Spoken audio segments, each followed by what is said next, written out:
ప్రజాస్వామ్యాన్ని ప్రక్కన పెట్టి దమనకారి పాలనను అవలంబిస్తూ బీసీ ప్రజల హక్కులను హరిస్తున్న చంద్రబాబు నాయుడు గారి ప్రభుత్వంపై రాష్ట్ర పీఏసీ సభ్యులు అత్తిలి రాజు తీవ్ర ధ్వజమెత్తారు. బీసీ హక్కుల సాధన కోసం బీసీవై పార్టీ ఆధ్వర్యంలో ప్రభుత్వం ముందు ఉంచిన 5 కీలక డిమాండ్లపై కూడా ప్రభుత్వం మొండి వైఖరితో వ్యవహరించడం బాధాకరమని పార్టీ నాయకులు ఆవేదన వ్యక్తం చేశారు. భారత చైతన్య యువజన పార్టీ రాష్ట్ర అధ్యక్షుడు బోడే రామచంద్ర యాదవ్ ఈ నెల 11వ తేదీన మహాత్మా జ్యోతిరావు పులే జయంతి సందర్భంగా అమరావతిలోని పూలే మండల్ భవన్లో ఆమరణ నిరాహార దీక్ష చేపట్టనున్నట్లు ప్రకటించారు.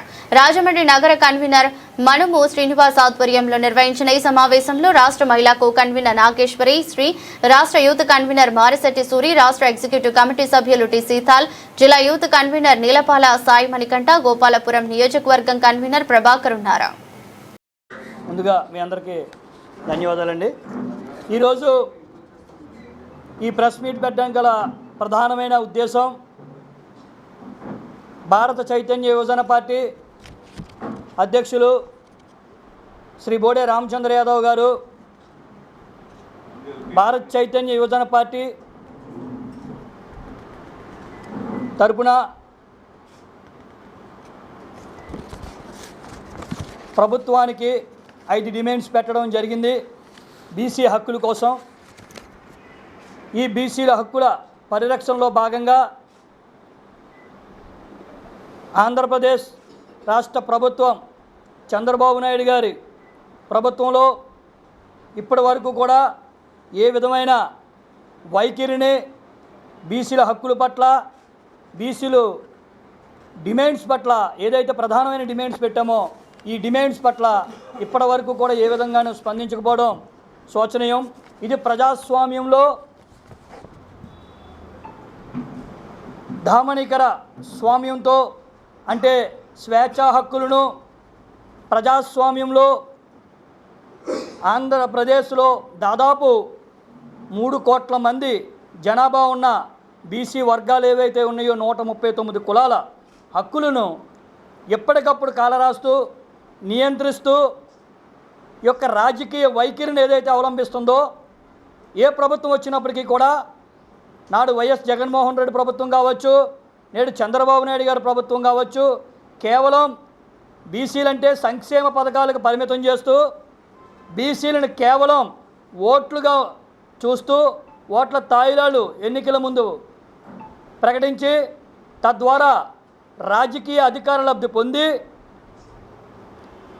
ప్రజలని పూర్తిగా వారి హక్కులను నియంత్రించి ఈ రోజున పరిపాలన సాగిస్తున్న తరుణంలో మేము మా పార్టీ అధ్యక్షులు రామచంద్ర యాదవ్ గారు 5 ప్రధానమైన డిమాండ్స్ని ఈ ప్రభుత్వం ముందు పెట్టడం జరిగింది. వచ్చే బీసీ రక్షణ చట్టం. ఈ బీసీ రక్షణ చట్టం అనేది చంద్రబాబు నాయుడు గారు ప్రభుత్వం అధికారంలో రాకముందు వారు మేనిఫెస్టోలో పెట్టి, బీసీలకి మేము అధికారంలోకి రాగానే బీసీలు అనేక విధంగా ఒక రక్షణ చట్టం ఏర్పాటు చేశారంటే ప్రభుత్వం గుర్తించింది ఏంటి? అలా అధికారంలో ఉన్నప్పుడు బీసీలకి సామాజిక భద్రత లేదనే కదా అర్థం. బీసీల రక్షణ చట్టం అంటే సామాజిక భద్రత, ఆర్థిక భద్రత, రాజకీయ భద్రత లేదు కాబట్టే బీసీలకి రక్షణ చట్టాన్ని ఏర్పాటు చేస్తానని చంద్రబాబు నాయుడు గారు స్వయంగా తన 14 సంవత్సరాల రాజకీయ అనుభవం కాదు, అధికార అనుభవంలో ముఖ్యమంత్రిగా చేసినప్పుడు వారు తీసుకున్న నిర్ణయం. ఇప్పుడు అధికారంలోకి వచ్చిన తర్వాత దాదాపు 2 ఏళ్ళ కాలం కావస్తుంది. కానీ ఇప్పటి వరకు కూడా ఏ విధమైన ఉలుకు పలుకు లేకుండా అధికారంలోకి వచ్చిన తర్వాత బీసీల రక్షణ చట్టం అనేటప్పటికీ దాని మీద కమిషన్లు వేసాము, అభిప్రాయాలు సేకరిస్తున్నామని కాలయాపన చేస్తుంది. ఈ కాలయాపన వైఖరి బీసీలు ఎవరు కూడా క్షమించరు చంద్రబాబు నాయుడు గారు. ఎందుకంటే తాము గత 14 సంవత్సరాల పరిపాలనలను కూడా ఇదే వైఖరిని అవలంబించి మాకు అనగా బీసీలకు ఎవరికైతే ఉందో కేవలం ఆదరణ పథకాల పేరు చెప్పో, లేదా సంక్షేమ పథకాల పేరు చెప్పో మమ్మల్ని ఇంతవరకు కట్టడి చేశారు. ఇప్పుడు ఆ పరిస్థితి లేదు. మేము ప్రశ్నిస్తున్నాం. మా హక్కుల్ని మేము అడిగి తీసుకునే హక్కు మాకు ఉంది కాబట్టి ఈ రోజున రామచంద్ర యాదవ్ గారు ఇలా భారత చైతన్య యువజన పార్టీ నేతృత్వంలో ఈ రోజున 5 ప్రధానమైన డిమాండ్స్లో బీసీ రక్షణ చట్టం, అదేవిధంగా అమరావతి రాజధానిలో 1000 ఎకరాల భూమిని కేటాయించాలని ప్రభుత్వాన్ని ముందుకు పెట్టడం జరిగింది. ఎందుకంటే వేలాది ఎకరాల భూమిని తీసుకుంటున్న ఈ ప్రభుత్వం రేపొద్దుట 3 కోట్ల మంది జనాభా ఉన్న ఈ బీసీ వర్గాల ప్రజలు రేపొద్దుట అద్దాల మేడలతో నిర్మించే స్వర్గధామంగా చూపిస్తున్న మీరు ఏదైతే నిర్మిస్తున్నారో రాజధానిని, రేపొద్దుట ఈ ప్రజలకి బీసీ ప్రజలకు చేతివృత్తులు, కుల వృత్తులు ఇలా నమ్ముకుని జీవించే ఈ వృత్తి సామాజిక వర్గాల ఉద్యోగ ఉపాధి అవకాశాల కోసం రాజధాని వస్తే మీరు 100 అంతస్తుల బిల్డింగులు కట్టుకుంటే ఆ అద్దాల మేడలోకి చూసే స్థితిలో బీసీలను ఉంచుతారా? ఈ యొక్క స్థితిలో ఉండకూడదనే ఒక దూరదృష్టితో మా అధ్యక్షులు రామచంద్ర యాదవ్ గారు బీసీలకి 1000 ఎకరాల భూమిని రాజధానిలో కేటాయించండి, వారి విద్యాభివృద్ధి కోసం, వారి సామాజిక అభివృద్ధి కోసం, వారి ఉద్యోగ భద్రత కోసం, ఇలా వాళ్ళకి వసతి గృహాలు ఏర్పాటు చేసుకుండి వారు రేపొద్దుట ఆ రాజధానిలో మేము కూడా భాగస్థులమే, మేము ఆ మనుగడ కూడా మాకు ముఖ్యమైన ఒక ఉద్దేశంతో మేము ఒక రాజధానిలో 1000 ఎకరాల భూమిని మా అధ్యక్షులు రామచంద్ర యాదవ్ గారు ప్రభుత్వాన్ని అడగడం జరిగింది. అదేవిధంగా సమగ్ర కులగణన, ఈ సమగ్ర కులగణన అనే ఒక మోసపూరితమైన వైఖరిని చంద్రబాబు నాయుడు గారి ప్రభుత్వం ఆయన 40 సంవత్సరాల రాజకీయ చరిత్రలోనూ కూడా ఎప్పుడూ కూడా ఈ యొక్క సమగ్ర కులగణన అనేది చేపట్టడానికి ముందుకు అడిగేయలేని పరిస్థితి. కారణం 1930లో బ్రిటిష్ వారి కాలంలో కుల గణన అనేది చేపట్టడం జరిగింది. అప్పటి నుంచి ఇప్పటి వరకు కూడా ఏ విధమైన కులగణన చేపట్టకపోవడం అనేది ఈ భారతదేశంలో కాదు, ఆంధ్రప్రదేశ్లో అతి ముఖ్యంగా వీళ్ళ బీసీల పట్ల ఏ వైఖరి ఉందో అనేది బీసీ ప్రజలందరూ కూడా గుర్తెరగాలి. 45% ఓట్లతోనే మీరు గెలవడం జరుగుతుంది. ఆ విషయాన్ని మీరు విస్మరిస్తే ఖబర్దార్, మీరు గుర్తుపెట్టుకోండి.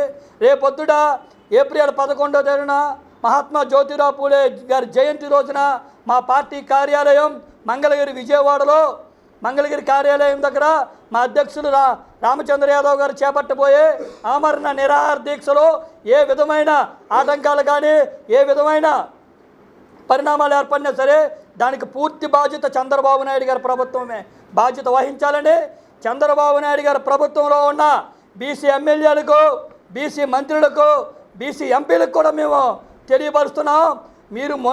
మీరు చాప కింద నీరులో మౌనంగా ఉంటే దాని పర్యవసనం కూడా మీరు అనుభవించవలసిన పరిస్థితి వస్తుందని కూడా మేము ఎమ్మెల్యేలు అందరూ కూడా ఖబర్దారని కూడా చెప్తున్నాం.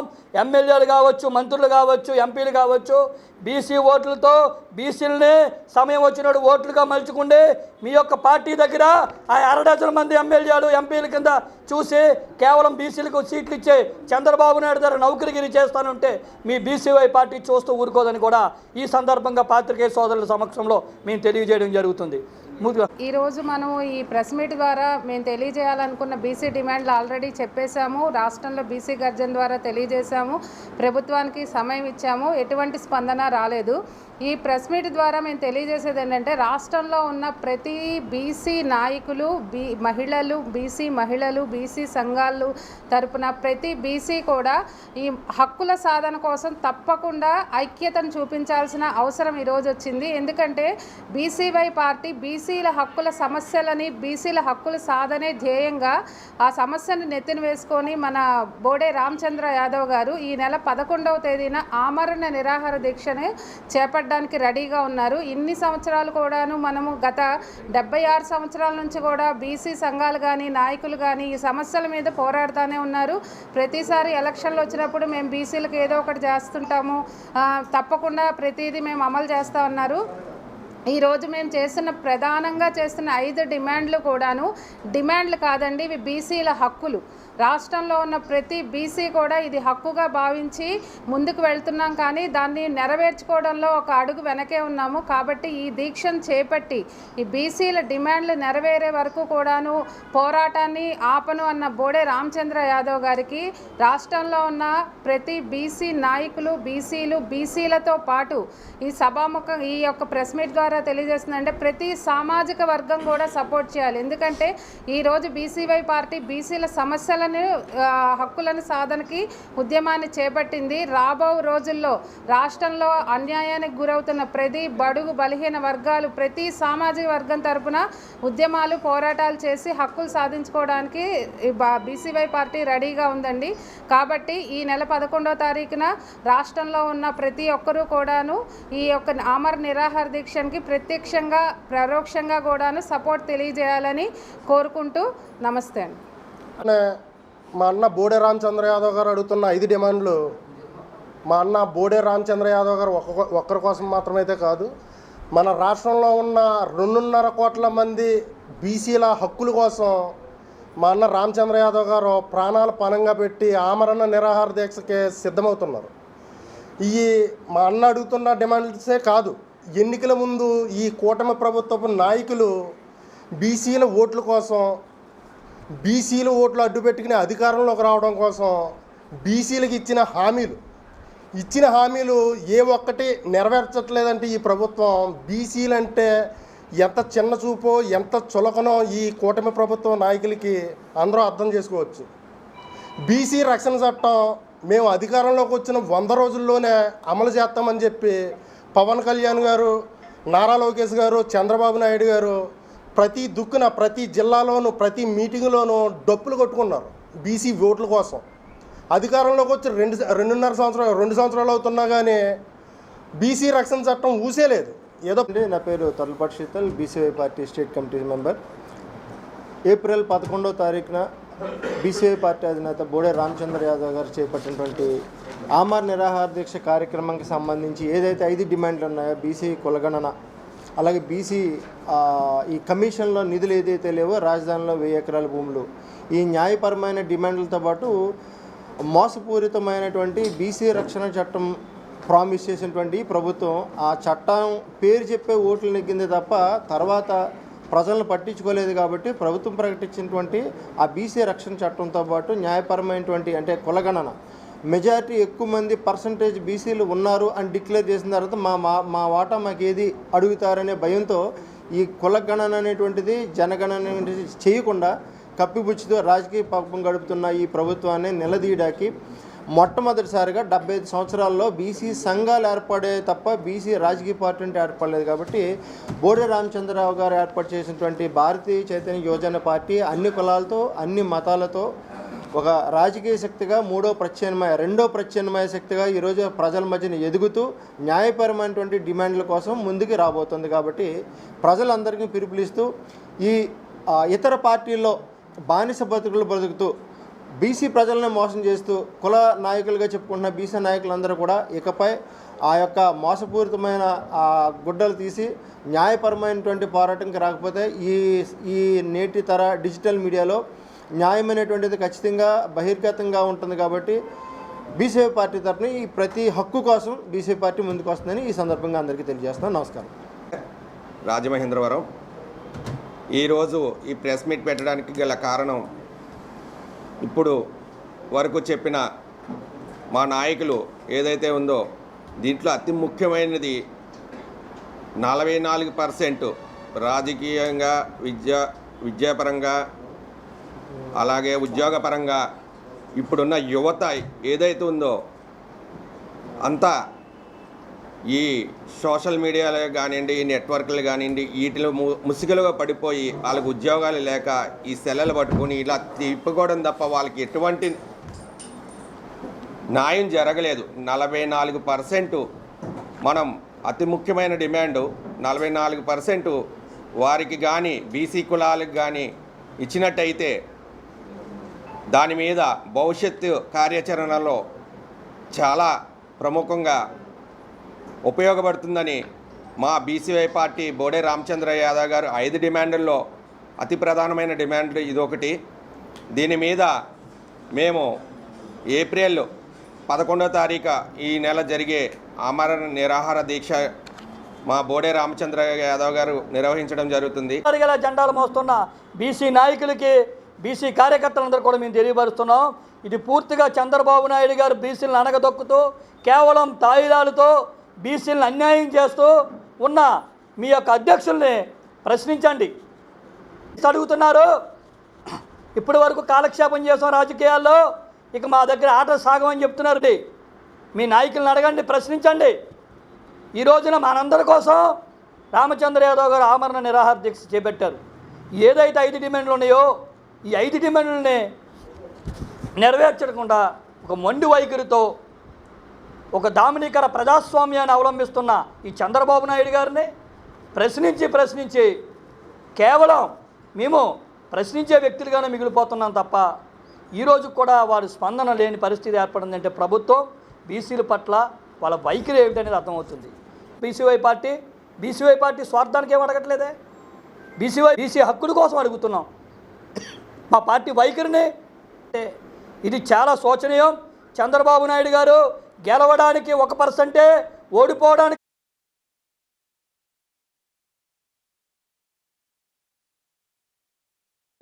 వాళ్ళ హక్కు ఇవ్వలేదు అంటే నేను నాకున్న రాజ్యాంగ హక్కులు మేము సాధించుకుంటారా దేనికండి? మేము బీసీవై పార్టీ ఆంధ్రప్రదేశ్లో ఉన్న అన్ని వర్గాల ప్రజల నుంచి మద్దతు అడుగుతున్నాం, అన్ని పార్టీల నుంచి అడుగుతాం. ఎందుకు పార్టీతో ఇంటికి ఈ సంఘాలు అన్ని మేధావులు కావచ్చు. బీసీ హక్కుల కోసం అన్న రామచంద్ర యాదవ్ గారి నాయకత్వం, రామచంద్ర యాదవ్ గారి నాయకత్వం, రామచంద్ర యాదవ్ గారి నాయకత్వం.